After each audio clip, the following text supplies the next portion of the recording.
Ұлт азаттығы үшін күрескен Алаш қозғалысының 100 жылдығына орайластырылған ауқымды шаралар жалғасуда. Ғұмар Қараш атындағы Ғұба мектеп гимназиясында Алаш идеясы һәм Ғұмар феномені тақырыбында ғылыми тәжірибелік конференция ұйымдастырылды. Жиынға тарихшылар, Алашорда қозғалысын зерттеушілер, педагогтар мен оқушылар қатысты. Бас қосқандар алдымен Алаш қайраткері, ойшыл ақын, ағартушы Ғұмар Қараш бюстіне гүл шоқтарын қойып, кейін тарихи өлкетану мұражайындағы көрмеде Ғұмар Қараштың өмірі туралы мазмұнды мағлұматтарға қанықты. Алаштанушы Дәметкен Сүлейменова елінің жарқын болашағын аңсап, сол жолда өмірін сарп еткен қоғам қайраткері атымен аталатын бұл білім ошағында конференцияның өтуі заңды дейді. Бұл жердің өзі киелі жер. Бұл топырақта Ғұмар Қараш дүниеге келген. Ал Ғұмар Қараш біз бәріміз қазір тарихтан біліп жатырмыз. 1917 жылдан бастап жаңа Алаш қозғалысына қатысқан. Мына Жайсаң Ақбайдың сөзімен айтсақ, Ғұмар Қараш Алаштың идеологы деген сенім білдіреді.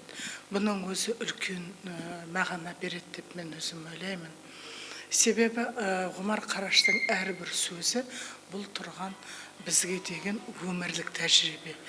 Алаш қозғалысы ұлтымыздың мәдени-рухани даму жолын жаңа арнаға бұрды. Себебі ол алашордалықтардың ұлт ретінде дербес өмір сүруге, өзге елдермен терезесі тең халық ретінде азат күн кешуге бағытталған қозғалыс болатын. Ғылыми тәжірибелік конференцияда тарихшы ғалымдар жылдар бойы бұл бағытта жүргізілген зерттеу жұмыстарымен жарыққа шыққан ғылыми мақалаларын таныстырды.